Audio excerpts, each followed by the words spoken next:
Good morning, class. Today I am starting your new chapter, Long Walk to Freedom, by Nelson Mandela. See, all of you know his person.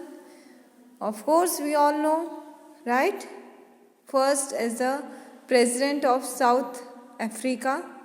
See, beta, all of you know the Africa is divided into two parts, North and South. The same way,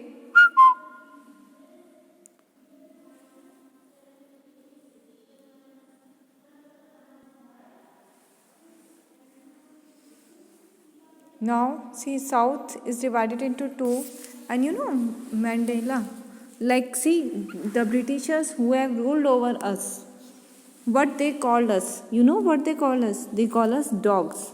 They always write on us, black dogs are not allowed. Yes, we were called like that. देखो बेटा कितना ज़्यादा उस time पे था. तो Nelson Mandela जो है वो भी उसी सिचुएशन को फेस कर चुके हैं. ये ब्लैक और वाइट पीपल में difference. Who are the white people? Of course the Britishers.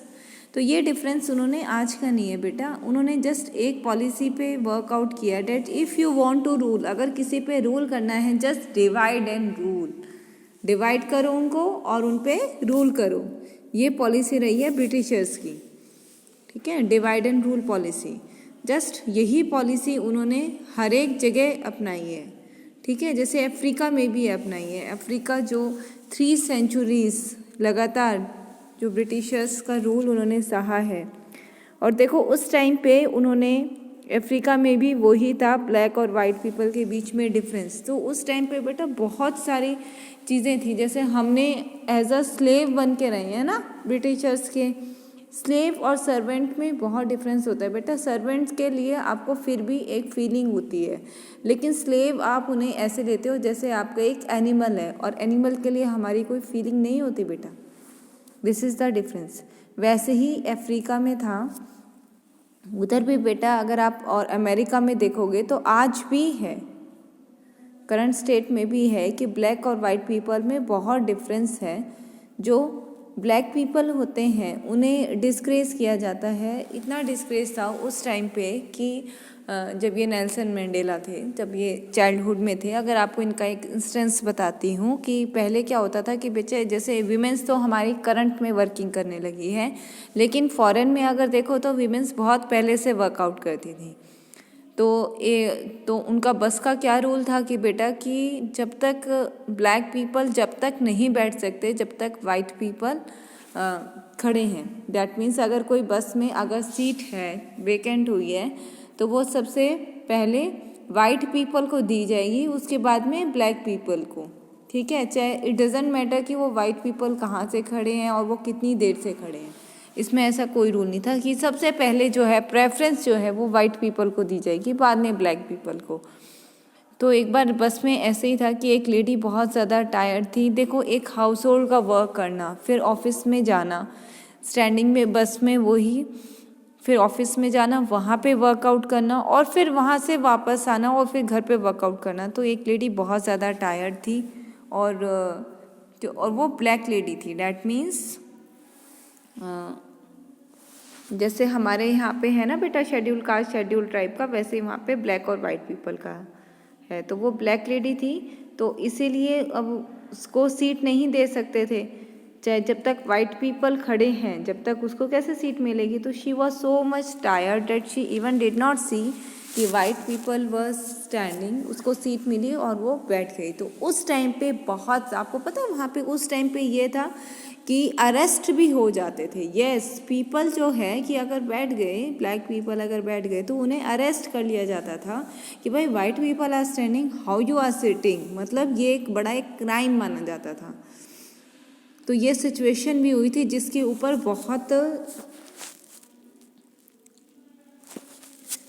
बहुत कंट्रोवर्सी भी चली थी. तो देखो ये ऐसी कंडीशन भी हुई थी at that time when he was there.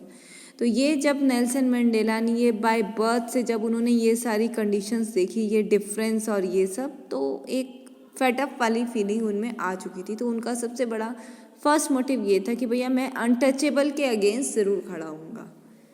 ठीक है, क्योंकि उन्हें हम अनटचेबल मानते थे। जैसे हमारे में यहाँ पे जो शेड्यूल कास्ट शेड्यूल ट्राइब्स है, मतलब जो ऑक्यूपेशन के अकॉर्डिंग हम कैटेगराइज करते थे कि ऑक्यूपेशन के अकॉर्डिंग हम पीपल को सीनियर और जूनियर मानते थे। ठीक है, हम पहले फर्स्ट एग्रीकल्चर वाले, फिर बिजनेस वाले, और जो ये आपके शेड्यूल का शेड्यूल ट्राइब थे, मतलब जो ये जिनका ऑक्यूपेशंस टैलेंट कीन और ये सब था, तो इनको हम इतने लो कास्ट मानते थे कि कोई उन्हें डायरेक्ट फूड ही नहीं देता था, इन्हें दलित्स माना जाता था। तो इन्हें हम हमेशा खाना गिरा के या पैसे गिरा के दिया करते थे। इन दैट मीन्स हम उन्हें अपने आप से एक दूर रखते थे। Although they are the human beings, उनमें वही ह्यूमन बींग्स हैं जो हम हैं। और ये गवर्नमेंट के स्टेप्स के थ्रू इनकी ग्रोथ हुई है। जो हमारी इंडियन गवर्नमेंट है, इसके थ्रू ये डिफरेंस थोड़ा जो ख़त्म हुआ है। अब जैसे आप देख सकते हो कि अब तो इन्हें हायर पोस्ट भी और बहुत कुछ मिल रहा है। तो इन गवर्नमेंट के थ्रू ही, स्टेप्स के थ्रू ही थोड़ी इम्प्रूवमेंट हुई है। Okay, so let us continue the chapter. So this chapter is also based on the Britishers की ये पॉलिसी जो थी डिवाइड एंड रूल की। इसी के ऊपर ये है कि देखो कैसे ब्लैक पीपल और वाइट पीपल के कितनी ज़्यादा इन्होंने डिफरेंसेस क्रिएट कर रखा है कि अपने आप से ही नफ़रत होने लगती है। बेटा ये नहीं है कि वो वैसे अपने आप ही नफ़रत होने लग जाती है। तो देखो, South Africa remained under the British rule for more than 3 centuries. आपको पता है 3 सेंचुरीज से ज़्यादा जो साउथ अफ्रीका है ये ब्रिटिश के अंडर रूल रहा है। 1 सेंचुरी में 100 होते हैं, that means more than 3 centuries, more than 300 years Britishers के अंडर रूल रहा है। So since 1948, a very cruel policy of apartheid was followed by the white rulers. What do you mean by apartheid? कि मतलब ये जो black people हैं ये ऐसे जैसे कीड़े मकोड़े होते हैं ना, उनको ऐसे ट्रीट किया जाता था। ठीक है, कि ये जो ब्लैक पीपल हैं ये कुछ नहीं है, ये एनिमल्स हैं, उन्हें ऐसे ट्रीट करते थे ये white rulers. According to this policy white and non white people were kept separate from each other. देखो बेटा, ह्यूमन बींग्स में आपस में डिफरेंस करना ये बहुत ही रॉन्ग थिंग है। They are also the human being, we are also the human being. Only the colour difference is there. क्या कलर डिफरेंस इतना कुछ हो सकता है? नहीं ना, एक कलर डिफरेंस से किसी भी ह्यूमन बींग को आप एनिमल तो ट्रीट नहीं कर सकते ना। लेकिन देखो उस टाइम पे सिचुएशन थी। ठीक है, white and non white people were kept separate from each other. जो वाइट पीपल थे जिनका कॉम्प्लेक्शन फेयर था उनको डिफरेंट रखा जाता था, और जो पीपल जिनका कॉम्प्लेक्शन फेयर नहीं ब्लैक था उनको उनसे अलग रखा जाता था। तो ये कॉम्प्लेक्शन के अकॉर्डिंग, एक कलर, फेस कलर के अकॉर्डिंग, और you can say body colour के अकॉर्डिंग हम पीपल को सेपरेट करते थे। दे वर एजुकेटेड अंडर सेपरेट सिस्टम, और जो दोनों को ही एजुकेशन सिस्टम दोनों की अलग अलग थी। एंड वर केप्ट इन और आउट ऑफ सर्टेन एरियाज, और कुछ एरिया से बिल्कुल उन्हें अलग रखा जाता था। The blacks of Africa bitterly oppose such racial discrimination, और जो ब्लैक पीपल थे उन्होंने बहुत ज़्यादा इस सिस्टम का अपोज भी किया। भैया ये क्या है, we are the human beings, they are the human beings, फिर ऐसा डिफरेंस क्यों? So at last after a long struggle, फिर काफ़ी उन्होंने स्ट्रगल की, जैसे हमारे इंडियन पीपल ने बहुत ज़्यादा स्ट्रगल की। देखो बेटा, ब्रिटिशर्स ने किया क्या है, ब्रिटिशर्स ने यहाँ पे अफ्रीका में क्या किया डिफरेंस, अकॉर्डिंग टू उनका कलर के अकॉर्डिंग डिफरेंस कर दिया। और हमारे यहाँ पे जो हमारा चल रहा था कि हमारे यहाँ पे ऑक्यूपेशन के बेस्ड है ना, ऑक्यूपेशन के बेस्ड ही तो डिफरेंस चल रहा था। ये सोशल कास्ट या शेड्यूल कास्ट, ये हमने ऑक्यूपेशन के बेस्ड ही तो कर रखा था कि भाई जो फार्मर्स हैं वो ऊंचे हैं और जो ये टॉयलेट्स क्लीन करते हैं ये नीचे हैं, है ना। तो ऑक्यूपेशन बेस्ड ही तो हमने कर रखा था डिफरेंस। इन्होंने ब्रिटिशर्स ने इसी डिफरेंस को और आगे कर दिया था, है ना, और ज़्यादा आगे फॉरवर्ड कर दिया था। तो देखो, white people were kept separate, और यहाँ पे कलर के अकॉर्डिंग कर दिया था। तो ब्लैक्स ऑफ अफ्रीका, जो अफ्रीका में जो ब्लैक कॉम्प्लेक्शन के पीपल थे उन्हें बहुत कुछ सहना पड़ता था। रेशियल डिस्क्रिमिनेशन मतलब आपको हर चीज़ में भेदभाव, ठीक है, वो चीज़ सहनी पड़ती थी। And eight last after a long struggle, काफ़ी लंबी उन्होंने स्ट्रगल करी, ठीक है। डेमोक्रेटिक इलेक्शंस वर हेल्ड, एक फ्रीडम वाले इलेक्शंस भी हुए थे in which Nelson Mandela was elected as the first black president of South Africa. और नेल्सन मंडेला को साउथ अफ्रीका का फर्स्ट ब्लैक प्रेसिडेंट बना दिया गया था. On May 10, 1994, Mandela was sworn in as the president and there was wild jubilations among the blacks of the country. और जब ये बना था तो लोगों को बहुत ज़्यादा खुशी हुई थी क्योंकि बहुत ही ज़्यादा इंटेलिजेंट पर्सन, बहुत ही ज़्यादा डेडिकेटेड अपनी जॉब पे और बहुत ही नाइस पर्सन था and educated also. Okay, he was very much educated और प्लस अनटचेबल के लिए खड़ा हो रहा था. देखो, किसी चीज़ के अगेंस्ट खड़ा होना बहुत टफ है.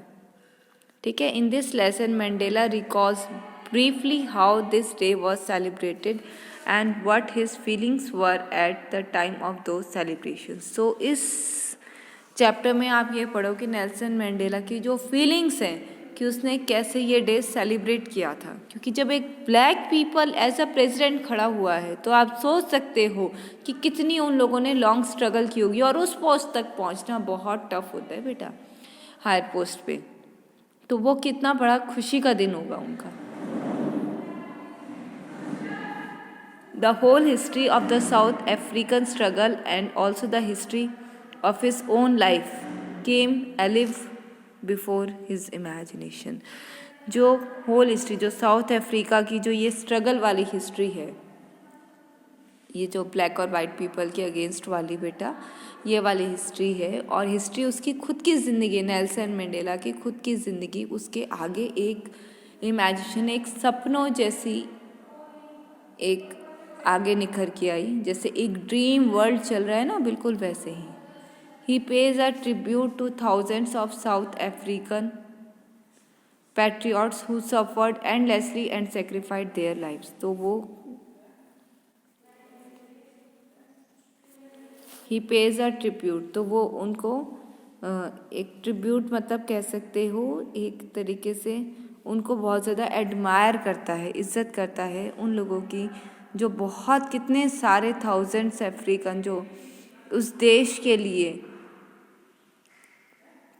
उन्होंने अपनी ज़िंदगी कुर्बान कर दी, इसके लिए लड़ते लड़ते कि भैया ब्लैक वाइट पीपल का ये डिस्क्रिमिनेशन छोड़ो, ये गलत है. We are the human beings और वो भी ह्यूमन बींग्स ही हैं. He calls him merely the sum of all those patriots who have gone before him. और वो एक्चुअली अपने आप को बस एक तुच्छ मानता है कि देखो जितने भी पैट्रियट्स जो इस देश के लिए, जितने भी जो इस देशभक्ति के लिए जो ये सब खड़े होके जो चले गए हैं, जैसे हमारे इंडिया में भगत सिंह और ये सब खड़े होके चले गए हमारे इंडिया को फ्री करने के लिए, वैसे ही वहाँ पे भी बहुत सारे गए हैं और उनको बहुत ये एडमायर करता है. वो कहता है कि उनके आगे उनकी सारी मेहनत है जो ये इस मुकाम तक वो पहुँच पाया है.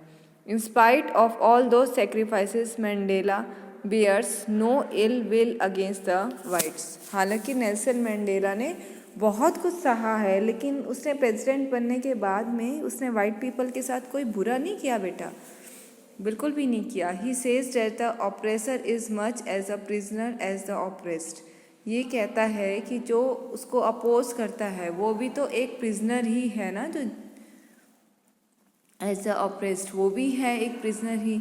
And the oppressor remain chained to hatred, और वो नफरत की जंजीरों से बंधा होता है. On the other hand the oppressed one gains heights in character. बल्कि जिसे वो चोट पहुँचा रहा है, एक्चुअली वो पर्सन जिसे चोट पहुँचा रहा है, जिसे चोट लग रही है, वो पर्सन तो ऊंचाई में पहुँच जाता है सबकी दुनिया की नज़रों में. Character in proportion to the depths of torture he is subjected to. Mandela makes another important observation. He said that courage is not the absence of fear but the trump over fear. वो कहता है एक हिम्मत दिखाना is not the absence of fear. वो ये नहीं होता कि उसमें डर रही हैं, बल्कि एक हिम्मत दिखाना ये है कि हम डर के ऊपर कैसे काबू कर सकते हैं. देखो बेटा, दोनों बातों में कितना डिफरेंस है. जो मंडेला की कितनी अच्छी बात कही है उसने कितना अच्छा कहा है। उसने क्या कहा है? He says that courage is not the absence of fear but the Trump over fear. उसने कहा है कि जो ये डर है ये नहीं है कि उस बंदे में, मतलब जो हिम्मत है, जो करेज है, जो हिम्मत दिखाता है, उसमें ये नहीं है कि उसमें डर नहीं है। उसमें ये है कि वो इन द एब्सेंस, वो कैसे अपनी डर पे जीत हासिल कर सकता है। वो जीत है डर पे हासिल करने की। ठीक है, एक जो हिम्मत आप दिखाते हो वो ये नहीं है कि आप में डर नहीं है, बल्कि वो ये है कि आपके डर पे जीत कैसी है। The brave man is not he who does not feel afraid. Brave वो नहीं है जो कभी डरता नहीं है, but who conquers that fear, लेकिन वो ज़रूर है जो डर पे जीत हासिल करता है। Mandala suffering had Indeed made him a man of courage and character. जो मैंडेला ने जो कुछ सहा है वो एक्चुअली वो क्या बन गया है, वो उसकी हिम्मत बन गया है और उसका एक अच्छा करेक्टर बन के आ गया है। अब ये कुछ इम्पॉर्टेंट पॉइंट्स है बेटा लेसन के। Now see, after a long British rule of more than 300 years, South Africa became a democratic nation in 1994. 1994 में 300 years जो साउथ ने जो ब्रिटिश का रूल सहा है, उसके बाद में नेल्सन मंडेला जो थे वो फर्स्ट ब्लैक प्रेसिडेंट बने थे 1994 में। He was स्worn in on 10th मई, और 10th मई को उन्हें ताज पहनाया गया था। The inauguration ceremony was held in Pretoria, the administrative capital of South Africa. A large number of dignitaries from all over the world came to South Africa on this occasion. It was the largest ever gathering of international leaders to the South African soil. उस दिन उस मिट्टी पे इतने आज तक कभी leaders नहीं आए थे जो उस दिन आए थे जब उसे ताज पहनाया गया था। तो जो उसकी जो आवभगत और जो सब खुशी हुई थी, जो खुशी बनाई गई थी, वो एक वाकई में तारीफ़े काबिल थी। ठीक है, उस दिन बहुत सारे ऊंची पोस्ट के लोग आए थे, डिग्निटरीज जिनका नाम है वो आए थे उसकी इनॉग्रेशन सेरेमनी पे कि, और ये कहाँ पे हुआ था? ये प्रेटोरिया में हुआ था, जो साउथ अफ्रीका का एडमिनिस्ट्रेटिव एरिया है। ओके, कैपिटल है। जैसे आपका इंडिया का दिल्ली एज अ कैपिटल है, वैसे ही साउथ अफ्रीका का प्रिटोरिया थी। ठीक है, एडमिनिस्ट्रेटिव जहाँ से रूल करते थे सब। ठीक है, उस दिन बहुत बड़ी गैदरिंग हुई थी। तो इन इस inaugural address Mandela thanked all the guest and called South Africa victory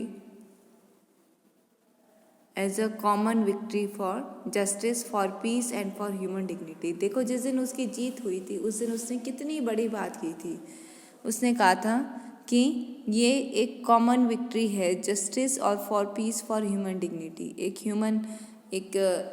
कि we are the human beings, ये प्रूव करने के लिए ये लड़ाई उसकी है, ये जीत उसकी है, एक न्याय के लिए जीत है।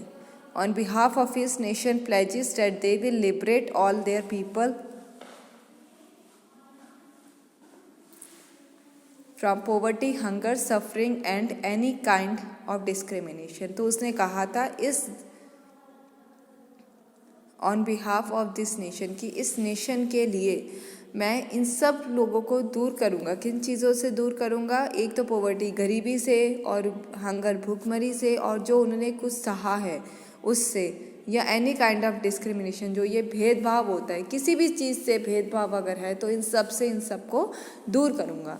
ठीक है, इस देश को इन सब चीज़ों से आज़ाद करूँगा। कौन सी चीज़ों से आज़ाद करेगा बेटा? एक तो पॉवर्टी, गरीबी से, दूसरा हंगर से, भूखी से, भूखमरी से, और अगर कोई चीज़ सहन कर रहा है, किसी भी चीज़ से भेदभाव से सहन कर रहा है, तो वो इन सबको दूर करेगा। ठीक है, the whole view of South African history flashes across Mandela's mind and he feels overwhelmed. अगर हम देखें ना साउथ अफ्रीकन की हिस्ट्री, तो नेल्सन मंडेला के राउंड फिगर में ही घूमती है, क्योंकि ये जैसे खड़े हुए जिस तरीके से और जितना कुछ इन्होंने सहा है और जैसे रूल किया है वो वाकई में तारीफ़ काबिल है।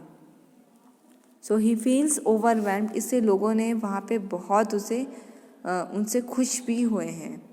ही is reminded of the inhuman treatment that his people had been subjected to, और वो इस चीज़ को कभी भूल नहीं सकता जो लोगों ने जो उसके साथ जो भी गलत किया है।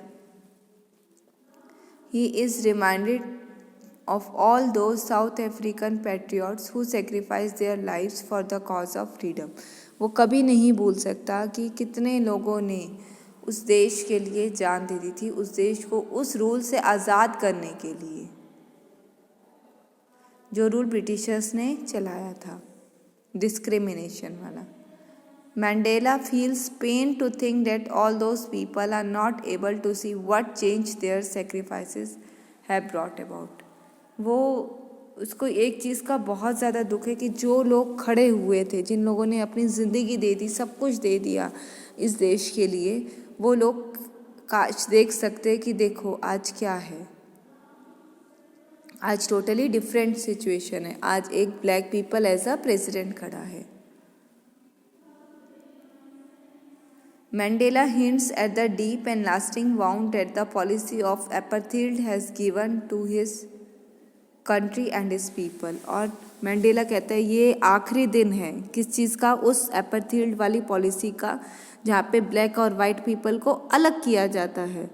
He pays a tribute to all those heroes who underwent the brutalities, और वो वाकई में ही वो सर झुका के उनका कह दो कि उन पे अफसोस भी करता है और सर झुका के उनको एडमायर करता है कि उन्होंने कितना कुछ सहन किया है। ब्रूटिलिटीज़ मतलब बहुत ही गंदा व्यवहार, ठीक है, वो चीज़ उन्होंने सहन की है। He calls them the trust gems and diamonds of this country. वो कहता है कि वो लोग हीरा है जिन्होंने इतना कुछ सहन किया है। Okay, now see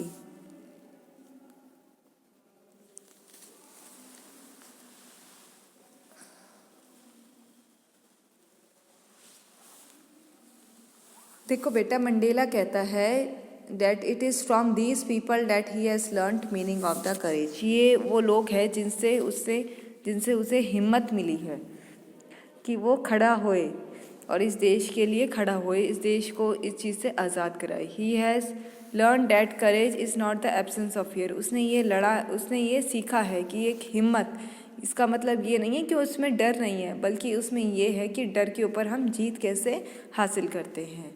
the brave man is not he who does not feel afraid but he who conquers that fear. कहता है कि ब्रेव आदमी वो है, एक ब्रेव मैन वो है जो ये नहीं कि जिसे डर नहीं लगता, बल्कि वो है जो डर पे कैसे अपनी जीत हासिल करता है। However Mandela bears no ill will against the whites. लेकिन मंडेला कुछ भी गलत नहीं करता बेटा, वाइट पीपल के अगेंस्ट कुछ भी गलत उसने नहीं किया। He says that no one is born hating another person. ये कहता है कोई एक दूसरे से नफ़रत के लिए पैदा ही नहीं हुआ कि हम एक दूसरे से नफ़रत करें, ऐसा कुछ भी नहीं है। तो देखो वाइट पीपल ने कितना बुरा किया, फिर भी उसने खड़ा होकर उसने वाइट पीपल के साथ कुछ भी गलत नहीं किया। उसने कहा कि पहले तो ये भेदभाव हटाओ, और कोई भी सहन करने के लिए नहीं आया। They are the human beings and let them live. People only learn to hate. क्या लोग क्या सिर्फ नफ़रत करने के लिए ही सीखते हैं? And if they can learn to hate they can taught to love. अगर किसी को नफ़रत भी सिखाई जा सकती है तो प्यार भी सिखाया जा सकता है, which is more natural feeling, जो सबसे ज़्यादा नेचर से रिलेटेड है कि नेचर ने देखो हर एक चीज़ से प्यार करना सिखाया हमें, ये होती है natural feeling. So Mandela recalls that freedom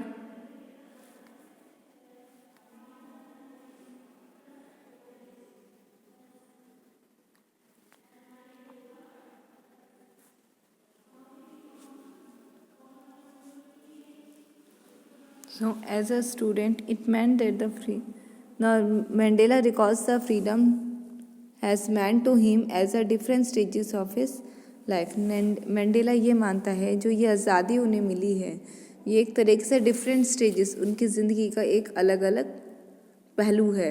as a child freedom meant to him the freedom to run in the fields. उसकी क्योंकि जब वो छोटा बच्चा था तो उसके लिए फ्रीडम यही थी कि वो आज़ादी से फील्ड्स में घूम सके। As a student it meant the freedom to read what he liked। और स्टूडेंट के लिए वो होता है कि वो अपनी पसंद से जो भी वो रीड करना चाहता है वो रीड करे। फ्रीडम का ये मीनिंग है। और young man it mean the freedom to develop his potential.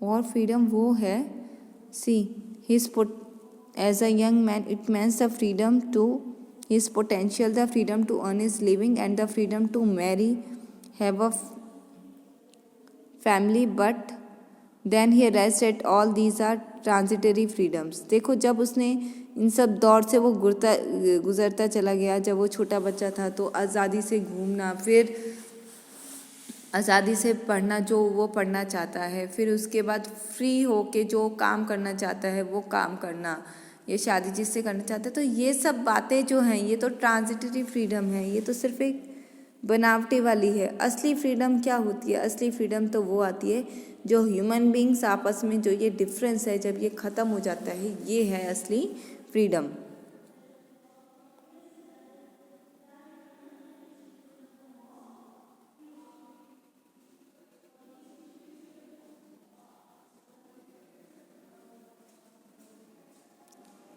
Mandala says that is hunger for freedom filled him with courage. वो ये कहता है जो ये आज़ादी की भूख है ये इसको और हिम्मत देती रहती है।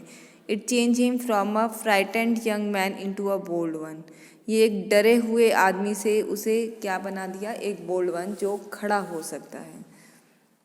Now he realise that he could not call himself free unless each one of his people was free.